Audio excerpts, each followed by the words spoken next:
Don't worry, folks, this isn't going to be the permanent intro theme. Sitting in my little room, such serious isolation. The world is just a fading light away. Contain it all inside myself and hope for desolation. Greetings, fellow worker slaves, podcasting at 128 kilobits from the Fortress of Squalitude, not far from the redneck Mecca. This is the Atheist in the Trailer Park podcast. I'm your host, Tucker. Professor Fuzznuts is squatting on the floor, watching Buttons try to get in one of the kitchen cabinets. Stop that. Yes, it's a podcast hosted by a guy and he's cats. Get over it. This episode features my interview with Bruce Carlson from the My History Can Beat Up Your Politics podcast. Since Bruce often puts the shows he's on in his regular feed, and his podcast doesn't have a lot of swearing, I figured that I ought to change the intro tune for this episode so his listeners aren't hit with an F-bomb right out of the gate. The music you heard is called Serious Isolation, and it's by the Lemming Shepherds. I got it from freemusicpublicdomain.com for another project I'm trying to work on when I have the time, which seems like never at the moment. I've been doing this show for a little over 3 years now, and while I've often been eager to record a show, I've never been so eager to post one as I have with this episode. Part of it is simply because I got to talk to someone whose work as a podcaster I've admired for years. Bruce's show really sets a high bar for what a podcast can be. Not only does he tell you about parts of history you might be unfamiliar with, he doesn't try to shape the narrative to fit his political beliefs, which is important when you're trying to use history to illustrate how we can learn from what's happened before to make better decisions now. Another reason why I've been so eager to post this episode is because of something he and I talked about during the interview. I won't spoil the discussion, but suffice it to say that after the conversation he and I had, I was looking at some news stories which came out later and thinking, yep, Bruce nailed it. The final reason why I'm so excited to get this episode up and out there is that I have to thank listener Gretchen for her very generous donation to the podcast. She's covered the amount I asked for to help me redo the deck and take care of the cats. I literally never expected anyone to be so generous. It helps a massive amount so I can finally start moving on doing and getting some of the things I need done. I had hoped to be able to say that her donations would cover everything, and in fact, I thought that was the case until this morning. I took Buttons to get her second round of vaccinations. Everything went well, but the cost was a bit higher than what I thought they had told me it was going to be. Not a huge issue, but I did remember to ask for an estimate on what it would cost to get her spayed. This time they gave me a printout and the price was a lot higher than I expected. I thought that it was only going to cost about $150 to get her taken care of. Turns out that the actual cost is going to vary between about $200 and $260. Ouch. I'll post a pic of the estimate in the show notes. I could probably get it done cheaper elsewhere, but that would require me to have a car.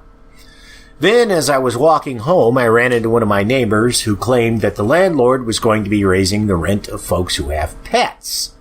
$50 a month per animal. I haven't heard anything from the landlord about this, so I don't know if it's true or not. If it is, I'm pretty much boned because I can't really afford an extra $100 a month for rent. I'll keep you posted on that. I did look through the latest mailing that the landlord sent out and didn't see anything about it in there. He was, however, complaining about people having messy yards. Mine's not exactly neat, as I've got some of the lumber from work piled up in the yard. It's tucked out of sight, so you can't see it from the street, but I'm sure he's not happy about it. The only way I can put more of the lumber in my storage shed is if I cut it down, and to do it right, I need the table saw. I went to order that and discovered that the model I had wanted to get is out of stock. All the others in that price range on Amazon had terrible reviews. Lowe's had an even worse selection than Amazon did, so I wound up buying one that was $90 more from Amazon that had fairly decent reviews. It's supposed to be here on Wednesday. All of which means I'm now not certain that I'll have enough money to do everything. I'll certainly be able to get button spayed and get the lumber cut down and out of sight. And I might be able to put off a few things related to fixing the deck roof to save a few bucks. For example, there's not an urgent need, I don't think, for me to install the flashing on the deck roof this year. That won't cut out a lot of expenses, of course, but it will save some. We'll just have to see. Still, I really can't thank Gretchen and the others of you who've helped me out with this and other things over the years. I've said before that it's hard to think about doing something when you've no idea if you'll ever have the money to complete the task. Working on it in fits and starts is difficult because each time you start back up, you have to spend so much time trying to remember what you were doing the last time you were able to work on the project, if you can remember it at all. Or you discover that something you thought was going to be fairly cheap and easy is neither. And you have to wonder if you shouldn't just write off what you've already spent and do something else. Now, I admit that I can't be certain my idea of using scrap lumber from work to fix the deck roof will do the trick. I may start getting into it and realize that there's flaws with my plans, but at least now I can try. And I should be able to figure it out before I get too far into the project and have spent too much money on it. So if I have to do something else, it won't be the impossible struggle it seemed like it would be up until now. Studies have shown that being poor sucks up a lot of the mental bandwidth a person has, so it becomes hard for them to think about much more than being poor. This often creates a feedback loop where they do things which only add to their level of poverty, because they can't step back from their situation to analyze it. It's one of the reasons why drug abuse and poverty are so closely linked. The drugs help you quiet that part of your brain which is screaming about not being able to make the rent, pay the electric bill, or whatever for at least a little while. So thanks again to all of you who've helped me out. You not only enable me to begin to deal with the problems at hand, you've no doubt helped me free up enough bandwidth so that I don't quite make so many stupid decisions going forward. I think that's enough of my prattling. Let's get to my interview with Bruce Carlson. My guest today is Bruce Carlson, the host of My History Can Beat Up Your Politics, which is one of my favorite podcasts out there. Welcome to the show, Bruce. Tucker, great to be here. All right. Since you specialize in taking contemporary events in American politics and comparing them to things which happened in the country's past, I figured that the best topic to start out with is the change that happened in American political discourse sometime after the 19th century. I know that in the 19th century, things could be pretty vicious, yet until fairly recently, if someone had tried to level the kinds of accusations politicians routinely threw out at one another in the 19th century, their political career would immediately be over. How and when did we switch to more polite politics, and what do you think we need to do to get back to such a place? Yeah, great question, and it's really a complex and interesting thing to look at. It's not necessarily so linear. But I think the general thing to understand, really both for today and for the past, is to just think about America. And you, I think, in being in the kind of the middle of the country, understand it more than many of my Eastern or West Coast friends. But America, rough country, rough settlement, not an easy place to live necessarily. That doesn't mean people weren't happy to come and happy to leave Europe, the central point of immigration. They're happy to come here, but it was a rough land. It had to be settled, and that can sound kind of hokey a little bit in generalization, but I think it's really true, and you have to consider it when considering history. I also think it was a relatively poor country. Maybe not everyone was destitute, especially if they were farmers and had the ability to provide a living for themselves that way. It was a poor country. And so start bringing that into the politics. And I just think when people are more well off, more there's more education, more access to education, more access to health care. Debates calm down a bit. But during the early part of the history, it was a rough country. You also have to remember participation in politics was generally male. And so you saw that kind of stump politics all throughout the country. When people went to political rallies, they wanted to be entertained. When people spoke, they often didn't, speak in the most flattering tones about people. They said what they felt. Disagreements became heated, I think, because stakes were high. And so all of those things, I think, are a good background to consider it. And you do have to remember, too, that in the 18th and early 19th century, some of the attacks made in politics were done under disguise. Or, most of the battles over the Constitution were by people named Publius or Columbian Patriot or Cato and Brutus. So they were disguised behind a mask. And but that made you able to be to attack your opponents in insulting ways. And also there was the dueling culture. So the kind of ceiling or floor on what you could say was determined by the fact that you might have to answer for it in a duel. And that really runs all the way through for colonial times, through the Revolution, through the post-Revolution, early American Republic, all the way really up to the Civil War. There's still some element of dueling culture, kind of being the key thing that's controlling political rhetoric. And so just some of the things that Lincoln was called, let's see, this is just filthy storyteller, despot, liar, thief, braggart, buffoon, usurper, monster, ignoramus, old scoundrel, perjurer, swindler, tyrant, field butcher, and my favorite, land pirate. And that's just one article in Harper's Magazine. George Washington was compared to a common thief or a Nero, like a pickpocket, and of course by anonymous people, and really not that many, but it still bothered him greatly. And so, but then even though Lincoln got attacked, he's at a speech, he made his career kind of as a cutter, or a guy that would kind of cut down people in some real prairie stump speeches for the Whig Party in Illinois. And so he attacks Pierce, attacks him about being a general and repeating a story that probably wasn't true about how the biggest thing that happened to him during the Mexican War is that his horse fainted.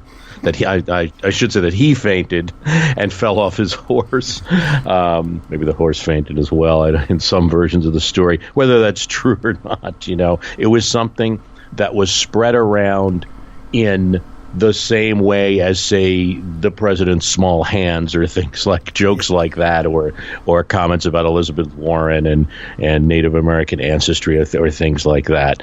So we did have a rich culture of this type of politics. At one point, Abraham Lincoln. This is not a speech you hear repeated a lot because it doesn't work with the Lincoln narrative. But he was younger. It was 1852 during that campaign.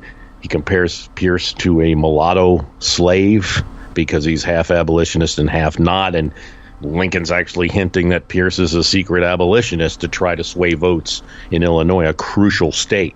So you had this kind of stump speech mentality and that kind of politics.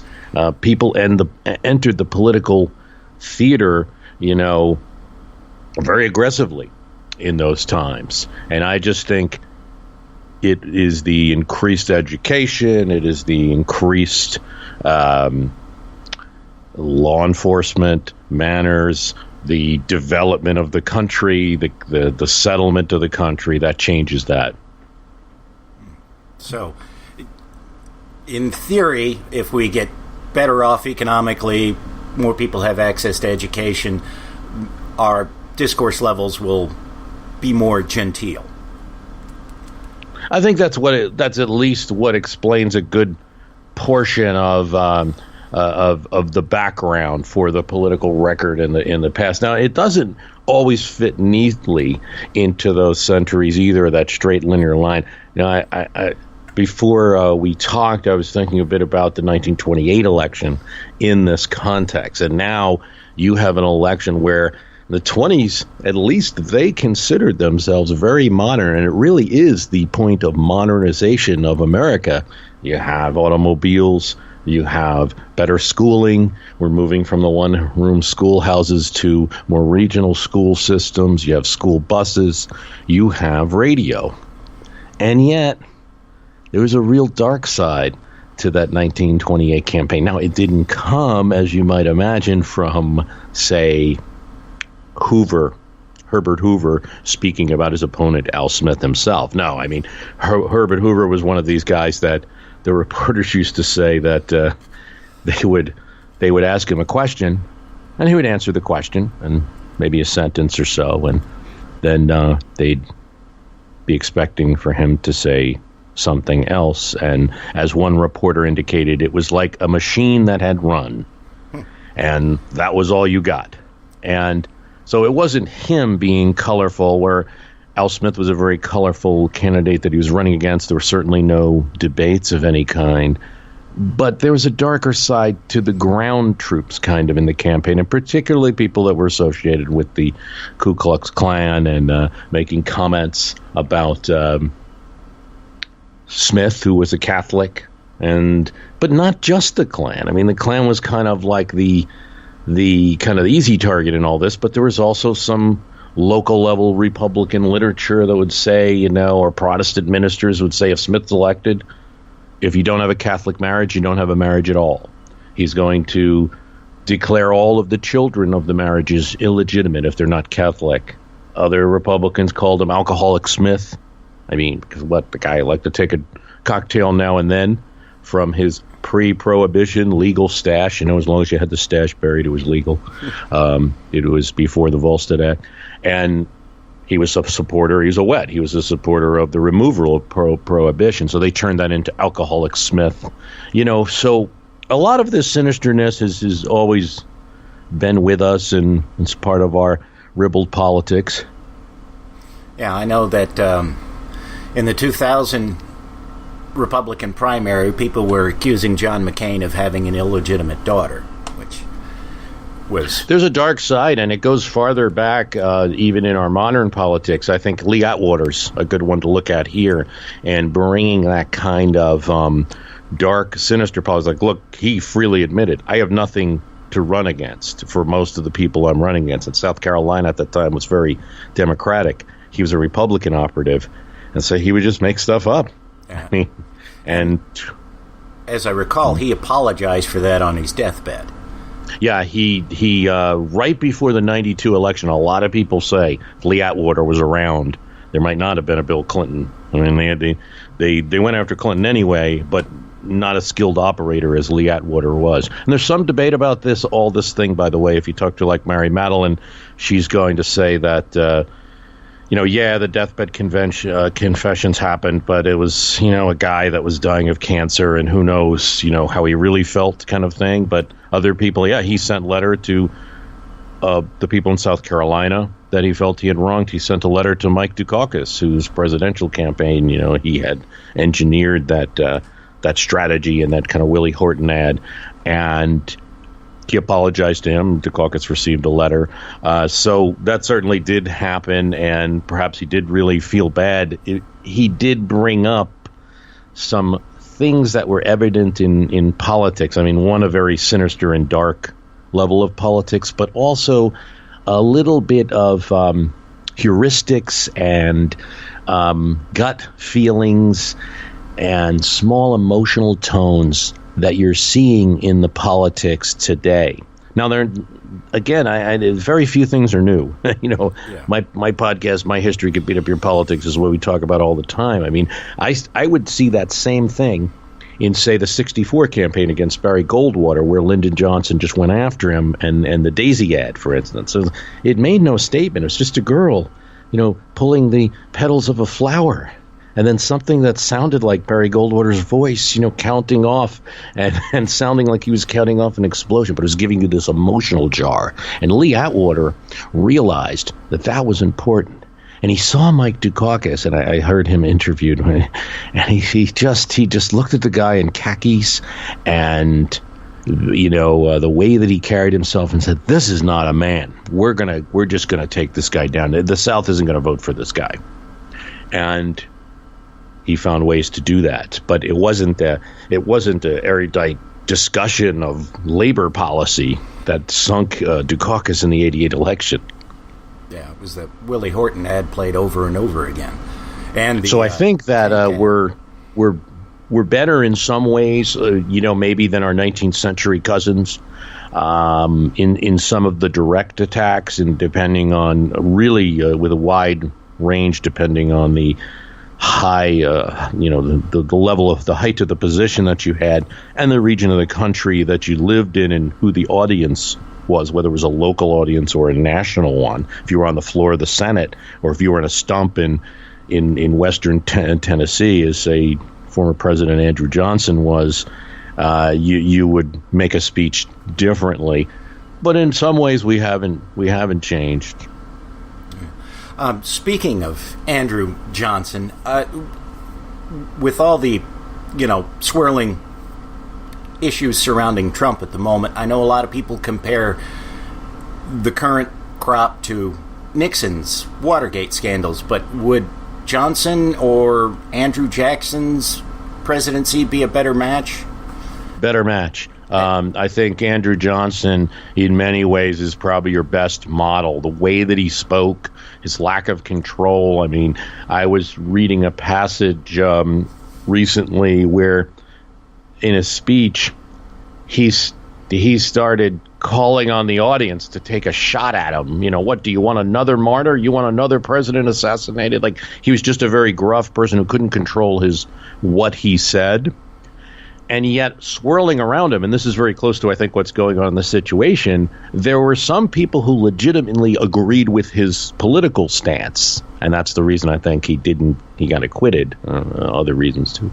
And he had some supporters. For a while, Grant was at least behind him as president, and Seward really never gave up supporting him. So you had these people that were kind of legitimate political actors supporting him, but then you had this guy that was a wild, probably a drunk. Drunk gets thrown around a lot, and again, it's one of these things, 19th century versus 20th and 21st, in the frontier or in the interior of the country, it was the safest water to drink sometimes. People would do it for medicinal reasons. So it's hard to tell whether some of this was, the guy was a drunk, or it's a mixture maybe. Also just being kind of a wild, uncontrolled speaker. Nixon is interesting. A lot of people talk about Nixon. One thing to remember is, we're looking back as moderns, and we have access to those tapes, and we have access to the hindsight of Watergate. Most of what Americans experienced, the President Nixon they experienced, was a very calm, collected speaker who really, spoke well and gave good, solid speeches and carefully considered what he was saying, until really Watergate started to unravel a little bit of that, and then he was like, "Your president's not a crook," started to get jumbled. And then we hear the tapes, and we know what he was saying in the background, but that was in the background. So Nixon wasn't like a tweeter, Yeah. So, sort of unrelated here.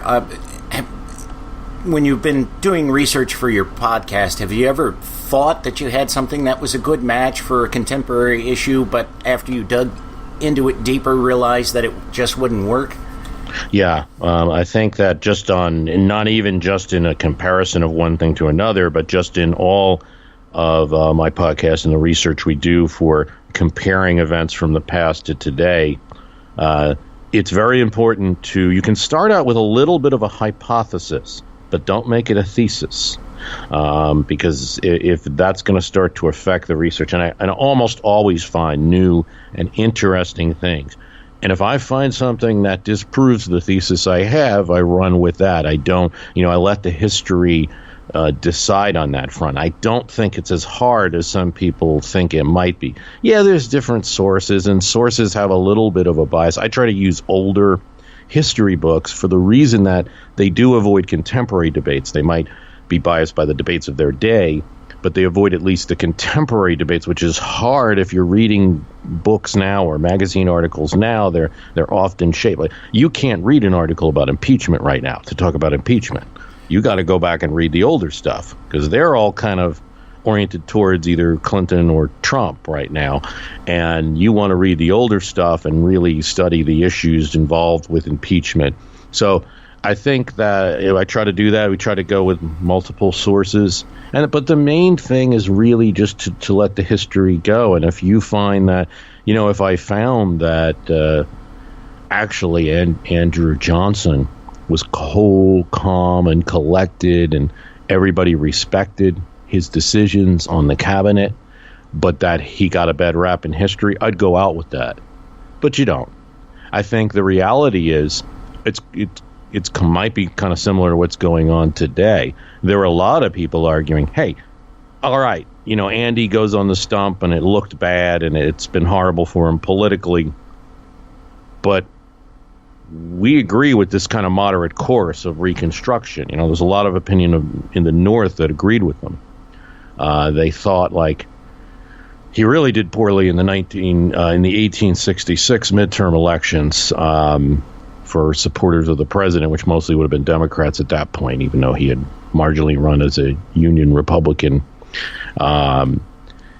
He did a little better in the 1867 elections. There was some opinion coming towards him, and then the impeachment effort. So I think that the people around him, the cabinet, the Sewards, were trying to make it work. There was a short time that Ulysses S. Grant, who's a good figure to judge this, trying to make it work, and then just some of them had to give up. Some, like Seward, never gave up, and there were some others in the cabinet Lincoln's cabinet who stayed.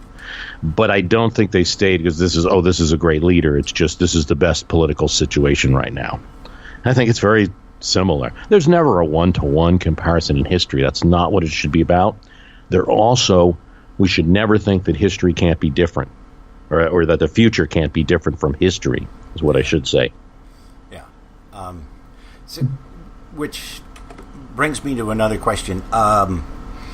Way back when, 20 years or so ago, when we really started to see what the internet was capable of, I wanted a website which was sort of like your podcast is, only not focused strictly on American politics, on global issues. Are there other folks out there in different countries doing a show sort of like yours, or is yours unique in that respect? At least in my experience, I feel like I'm pretty unique. People tell me that they haven't run across something. I also get the criticism or just the question of, hey, why don't you include more global history? And I've done it where it's useful to American politics. I really think that's the theater where I need to be operating on, and others can take on things. I did a series, for instance, Umbrella Man, about Neville Chamberlain. But that's really because the issue is American.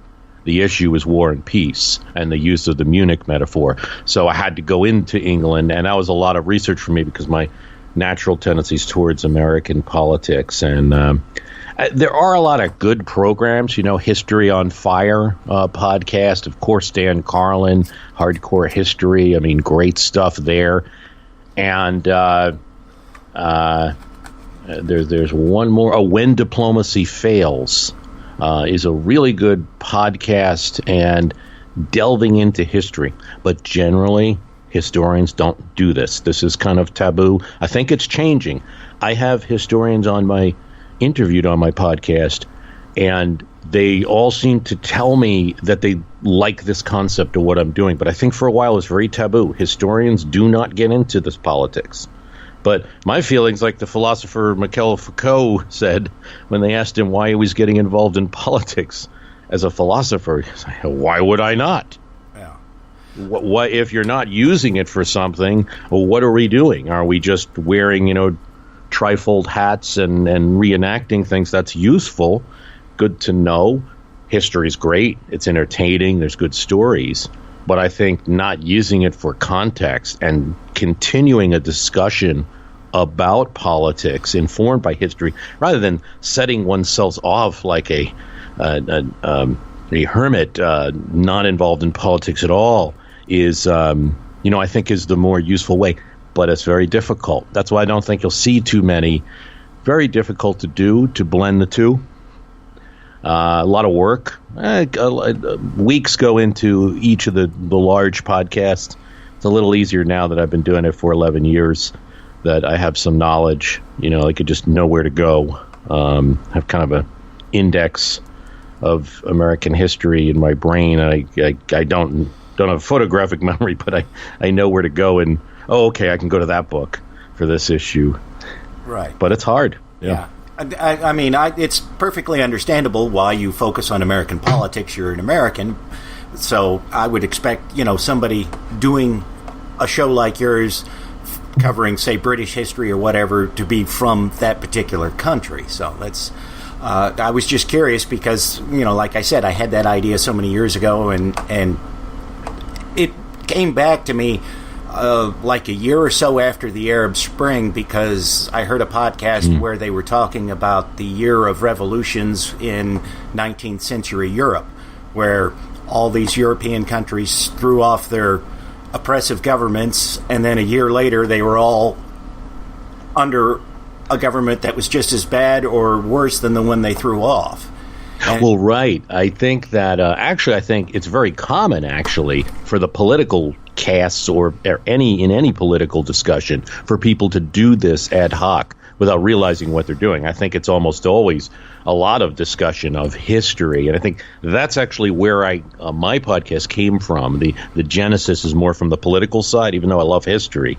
It wasn't a history podcast that delved into politics. It was a politics podcast that brought in history, because I felt every time I was having political discussions with anyone, I would start bringing up history, and eventually people were like, wow, yeah, that's a good insight. I do feel that too often political discussions bring in history of maybe, if we're lucky, 10 years. Yeah.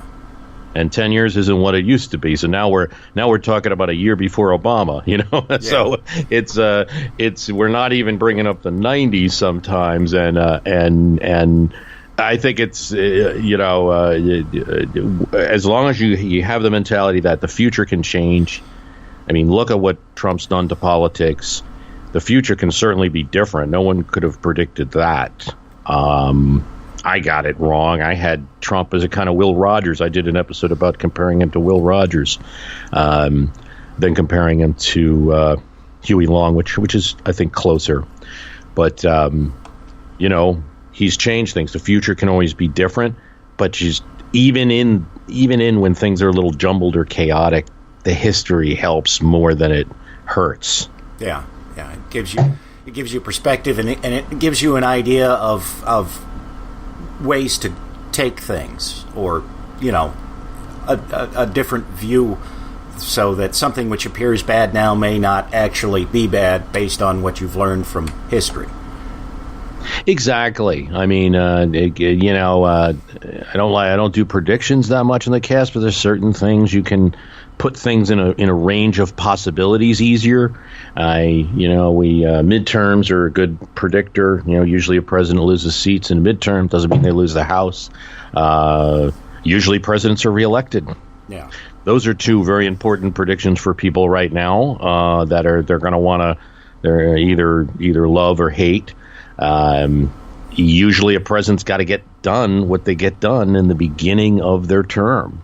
And that's why I think, this is dangerous for President Trump. He's now in July. I mean, it's not over. I mean, a lot of Reagan's bills didn't get passed until September or October, but by October, Reagan's first year, as popular as he was starting to suffer a bit.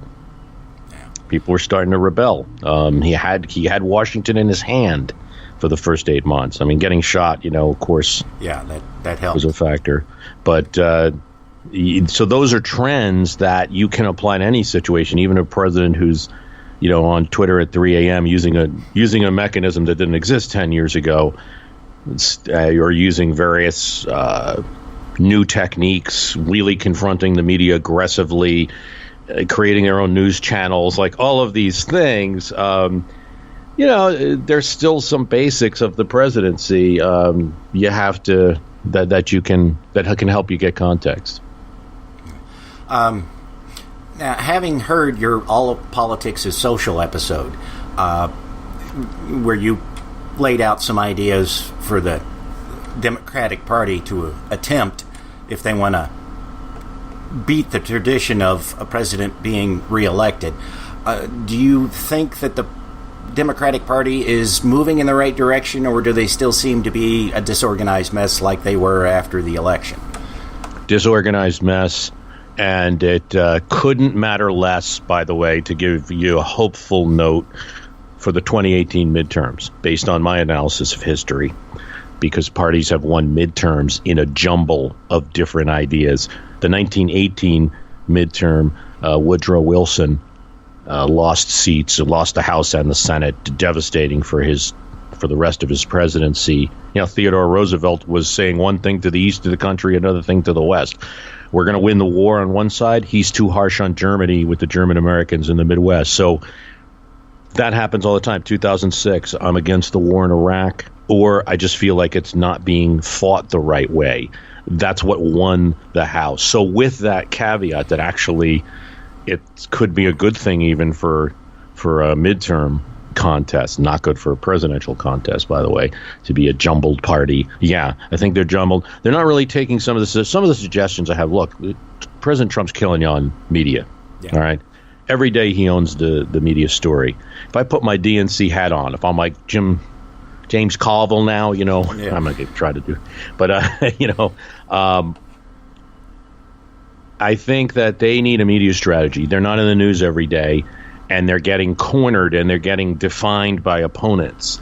It's still a very strong party. The millions of votes, not only that Hillary Clinton got, but if you also look at the third-party candidates, I mean, this is a minority president and didn't really get that many more votes than Mitt Romney in a lot of these states, but happened to win the states because of the lack of votes, write-in votes, Gary Johnson votes. It's still a very strong Democratic Party, really arguably a majority party. It is split a bit. That's a problem. But they've also got no media game. So some of the things I suggested are, if I was running the party, I would have Iowa now. To get every time you turn on that TV and the president is on the news screen, the DNC has lost. And I don't know if they look at it that way. It doesn't appear to me based on their behavior that they do. But he's on all the time. They're not. You start Iowa early. I know it's a radical step. I know a lot of people aren't going to like it. A lot of candidates aren't going to like it. Too bad. This is what we're doing. We can have Iowa early. We'll keep New Hampshire the same time. But I want the media event of people starting to run now. If this is a resistance, then resist. Have an opposite campaign. Right now, nobody knows who's even going to be leading the party. And there's no one to kind of get behind. And there's no way for the various factions to express themselves. So I think that's troubling for them. Little things like you're in an area where it's probably a little difficult to be a Democrat. Yeah. That's where the politics being social is so important. And they've got to turn that around. So the other thing I think is look at how many celebrities support the Democratic Party. Think about that for a second. And how many congressional districts are there? 435. You think there are 435 celebrities in Hollywood? I think so. You can't get one in every congressional district? No, instead they're doing parties in New York and L.A. That's not going to help. In fact, the way that the media is gamed right now, that's going to hurt you. Every time you do one of those galas and fundraisers, they're going to point to that and say the elitists. Yeah. But when you get George Clooney in Cincinnati, now people want to come to a rally. People want to come to the local Democratic club. Use what you got. Yeah. No, I don't think they're listening to any of those ideas from that podcast. That's a shame. I was really hoping they were listening. Well, every official from the Democratic Party I've met here in the state, I have told them about your podcast, and as soon as I say the name, they've got their phones out downloading it. So there's a Thank chance. you. That's much. I really do appreciate that. And podcasts, by the way, and this is true, I'm sure for your own, is it's all about word of mouth. Everything we've gotten has been word of mouth. I rarely have been able to advertise, and only recently has there been any media attention for my podcast. In 2008, when I said John McCain, age wouldn't be a factor in the 2008 election, predicting that he'd probably be all right for 2 terms. He's really you only have to worry about 1, really. Yeah. And party can nominate someone else if something. So I predicted that age wouldn't be a factor in the election, and that went in the New York Times. And I'm glad that prediction has proven true. God bless him. Hope for his health. And but he would have been a president, and already well into the next president still living. Yeah. So that got in the New York Times. But other than that, not a lot of media attention. Although I will say that being president is probably a little more stressful than being a senator. So, yeah, I thought about that. True, the healthcare's awfully good. There's an urgent care in the White House essentially at all times. Ambulance travels with the motorcade at all times. The White House physician, good doctors, drugs are better. He would have had to limit his activities. He would be no Obama, that's for sure. He would have had to do. This is where this gets into a little bit of this, like how you organize a White House, and he would have needed a good chief of staff who could have held people at the door. Yeah. The current president's having a little trouble with that. Now, he's got a different kind of metabolism or,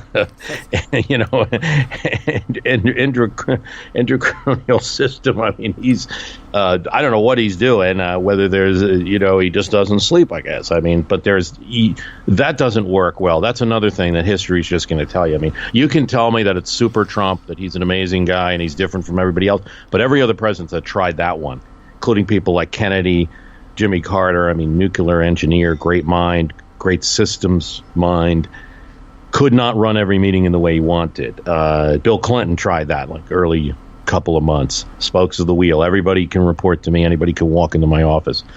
I'll run every meeting. The staff's not important. History does not have good things to say about that. So that's how you balance this. We can always say, hey, this guy's an exception. But when you start looking at the historical examples, it takes the personality away from things and the partisanship a little bit away from things. It's like, look, I'm not judging him as a partisan, but this spokes of the wheel thing, this management style, a weak chief of staff isn't going to work. And now he appears to have a stronger one. We'll see how it works. To go back to your episode, All Politics is Social, have you ever read a book called The True Believer by Eric Hoffer? No, but I've heard the name. Yeah, he's a self-taught sociologist, basically. And I reread that book in October, and it seemed to me like it was the Trump playbook. And hearing that episode of your podcast, it sounded to me like you were drawing from some of his ideas. I mean, he lays it out sort of like how you do your podcast in a very neutral fashion. He's not saying, well, a populist movement is automatically going to lead to a terrible government or a good government. Right. He just gives the examples, and that is one of the really remarkable things about your podcast is how unbiased you tend to be. Yeah, and I have opinions. I always point that out. And for instance, I'm a big healthcare supporter. But some of my opinions are more general things like turnout and the civility in politics. The thing we were talking about earlier, I'm a proponent of a peace, things like that, more general concepts. But I try to keep it because otherwise I think, you lose audience, and I have an audience on, I like to think on both sides of the spectrum. It's probably more center-left to the audience, but it's both sides, really. And then also I think that history has a way of winding down that strict partisanship. I mean, the more and more you read it, and you just see how things were in the past and the imperfectness of things. So a lot of times I'm really against, on both sides, the purity politics. Yeah. Everything has to be pure, but it never was. It never was. I mean, you go back to my podcast about all the money Lincoln raised. Writes a letter to a guy in Connecticut in 1862, or I should say in New York, about the Connecticut elections. We're in quite a jam. We need money soon. I mean, that's how it was done, or raising money from the Navy Yard in Brooklyn. Every president's goal, whether they were Lincoln, Andy Johnson, or whoever in the past. There's no perfection, and so history, I think, helps with that, because a lot of the sharp partisanship comes from a basic mentality of, I know better than you, and if I had my way, things would be better.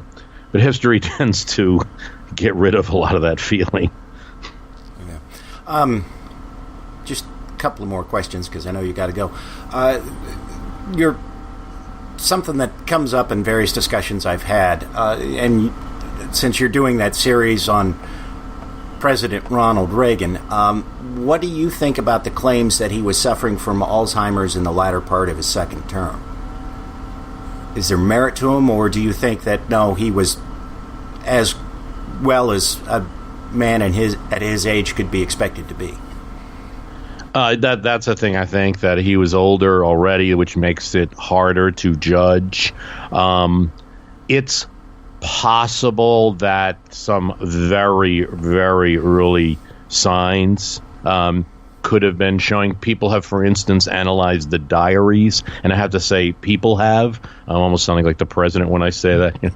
People have looked at this, but only because I haven't done it myself. I've read articles about it, that if you look at the beginning, first term, and then the second term in the diary, there's less activity.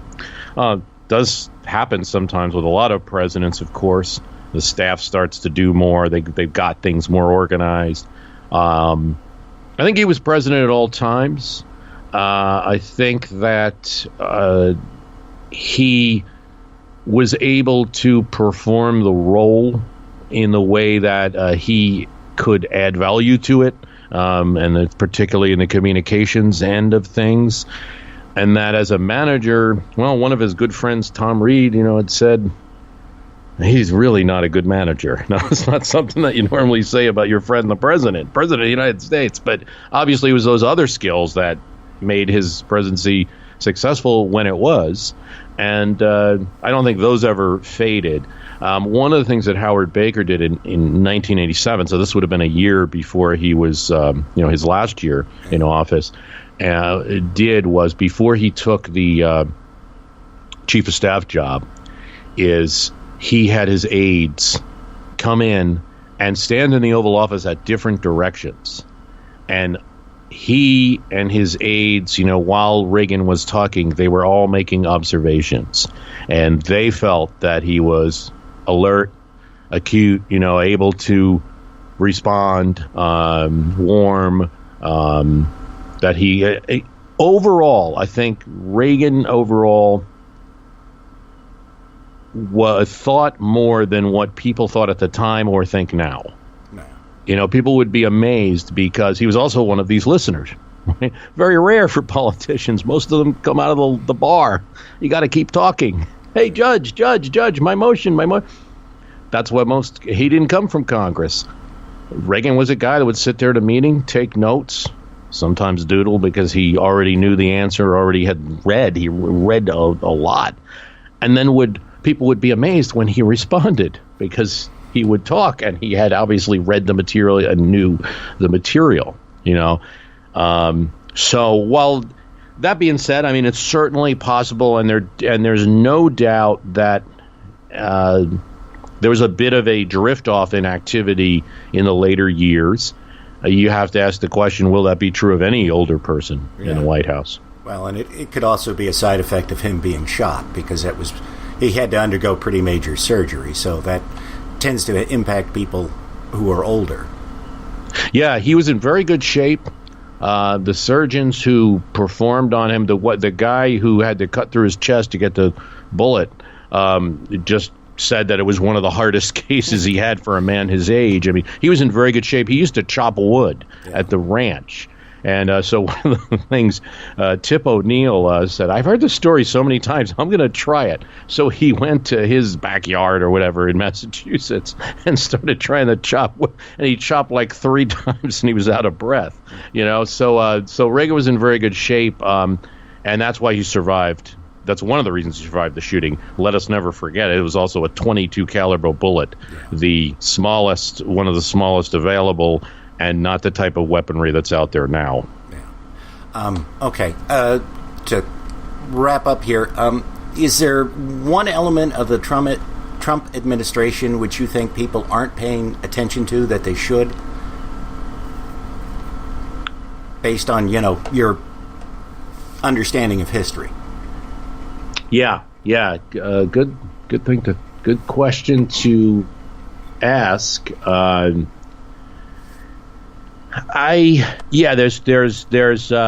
2 things that are coming to mind.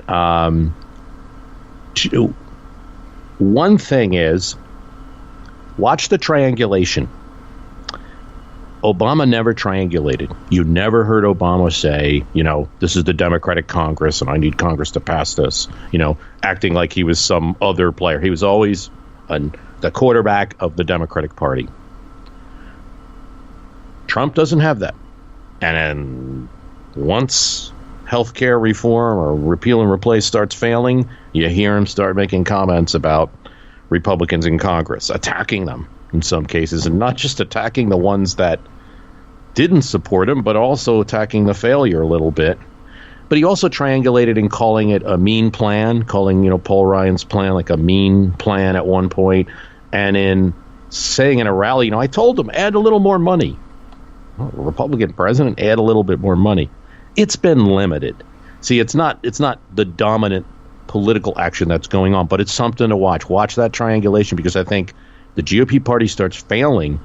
Don't expect Trump to join in the failure. This is the guy that absolutely does not want that. If there's any failure, he's going to create a sheen that there isn't. That's the Trump way. That's always been the way. One of the books I read was not Art of the Deal. I read Art of the Comeback back in the 90s. It's a great book, actually. Very enjoyable book. But it was about when Trump was down and how he came back. And I think he was more honest in that book. I noticed that it's not reprinted as much as the others during his presidential campaign.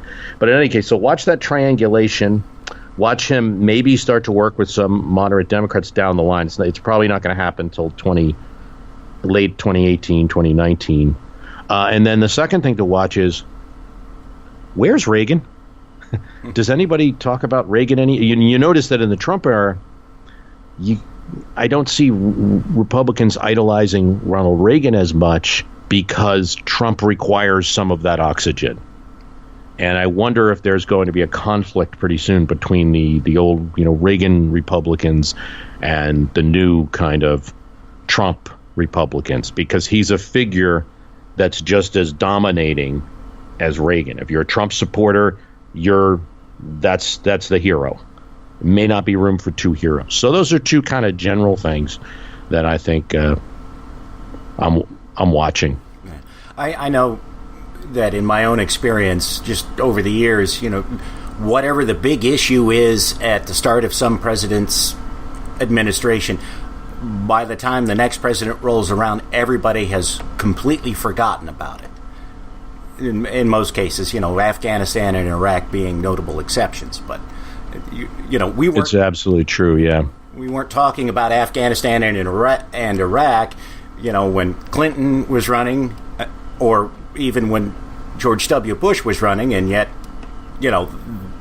everything else that we had been discussing just kind of got left behind because of the events of 9/11 and the Iraq War. So, if you look at the Clinton presidency, he started all gangbusters for national health care and some really big economic issues. And when he ran for re-election, he ended up with these little pop gun type issues, school uniforms and V-chips, things we wouldn't even think about now. And it was a very different presidency that played out. And while small reforms in healthcare were made, and in other issues, family leave and other issues that I always say big is small. I mean, small is big, I should say. You got to watch these little issues. It really didn't match what he said. So here, of course, everyone's watching North Korea and what could happen with that. This is not a president who's going to tolerate someone insulting him. So that's a little different than if another person was president.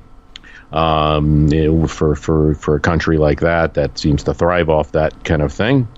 And you heard about infrastructure, you heard about tax cuts. I think that you're seeing that in early presidencies where you got to get everything done, and the fact that his first big initiative was repeal and replace, and it's August now. I don't know if you're going to see infrastructure. I don't know unless he goes in and unless Schumer comes to the White House, which right now I don't see it. Maybe 2019. Okay. Well, why don't you tell everybody where they can find your show, and let me thank you again for being on it. Oh, great to be on. Thanks. It's www.myhistorycanbeatupyourpolitics.com, or you can find us on Apple Podcasts. Just look for My History Can Beat Up Your Politics. All right. Thank you. That's it for this episode of The Atheist in the Trailer Park Podcast. You can subscribe to the show on iTunes, Stitcher, as well as just about anywhere else podcasts can be found. Many of the episodes are also on YouTube. Follow the show on Twitter. @TParkAtheist is the show's Twitter handle. It's on Facebook at facebook.com/trailerparkatheist.com. If you happen to like the podcast, please rate it on iTunes. If you'd like to support the podcast, there's a donate button on the show notes page. You can support it via Patreon at patreon.com/TNTucker. Thanks for listening. Say goodnight, Fuzz-Nuts. All I know is this violates every canon of respectable broadcasting. Damned cat.